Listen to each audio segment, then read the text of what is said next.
B N Vijay Kumar గారికి, అలాగే Janasena party Santhanuthalapadu నియోజకవర్గ సమన్వయకర్త కందుకూరు బాబన్న గారికి, చేమకుర్తి మండల అధ్యక్షులు శివ గారికి, అలాగే చేమకుర్తి నగర కమిటీ అధ్యక్షులు తాతినేని శ్రీరామ్కి, అలాగే టీడీపీ సైడ్ నుంచి కూడా వచ్చిన పెద్దలందరికీ పేరు పేరున హృదయపూర్వక నమస్కారాలు తెలియజేసుకుంటున్నాను. ఈ కార్యక్రమానికి విచ్చేసి ఇంత ఘన విజయం చేసినందుకు మీ అందరికీ కూడా కృతజ్ఞతలు.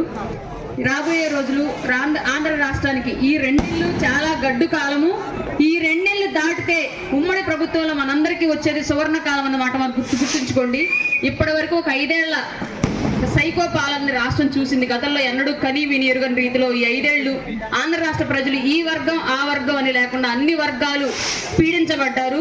ఈ పీడించబడ్డ ప్రజల కోసం తమ స్వార్థాలను వదిలేసి, తమ స్వప్రయోజనాలను వదిలేసి, ఎవరికి ఏంటి అనే స్వార్థ ఆలోచన వదిలేసి ఇద్దరు మహోన్నతమైన వ్యక్తిత్వం గల నాయకులు జనసేన పార్టీ అధ్యక్షులు శ్రీ పవన్ కళ్యాణ్ గారు, అలాగే టీడీపీ పార్టీ అధ్యక్షులు శ్రీ నారా చంద్రబాబు నాయుడు గారు ఇద్దరి కలయిక ఈ రాష్ట్ర ప్రజల అభివృద్ధి కోసం, ఈ నికృష్ట పాలన రాష్ట్రం నుంచి తరిమి కొట్టడం కోసం ఏర్పాటు చేసుకున్నది. కాబట్టి ఎవరికి వాళ్ళం ఎక్కడ ఉమ్మడి అభ్యర్థి నిలబడ్డా సరే భారీ మెజారిటీ తోటి ప్రభుత్వం ఇప్పుడున్న ప్రభుత్వం చూపించే ప్రలోభాలకు లొంగకుండా రాబోయే రోజుల్లో మీ ఇంట్లో బిడ్డల రక్షణ కోసం, వాళ్ళ ఉద్యోగాల కోసం, అప్పులు లేని భవిష్యత్తును రాష్ట్రానికి అందించడం కోసం, అలాగే రోడ్లు, ప్రాజెక్టులు, వివిధ ప్రభుత్వ భవనాలు వీటన్నిటి నిర్మాణాల కోసం, సుదీర్ఘ రాష్ట్ర ప్రయోజనాల కోసం మనందరం ఈసారి 2024లో ఓటేసి ఈ నియోజకవర్గానికి అభ్యర్థిగా ఉన్నటువంటి బిఎన్ విజయ్ కుమార్ గారికి భారీ మెజారిటీ అందించి అసెంబ్లీలో ఆయన ఘనంగా అడుగుపెట్టేలాగా మనందరం కృషి చేయాలని చెప్పేసి మనస్ఫూర్తిగా కోరుకుంటూ, ఈ రోజు ఇరు పార్టీల వైపు నుంచి జాయినింగ్స్ అయిన ప్రతి ఒక్కళ్ళు కూడా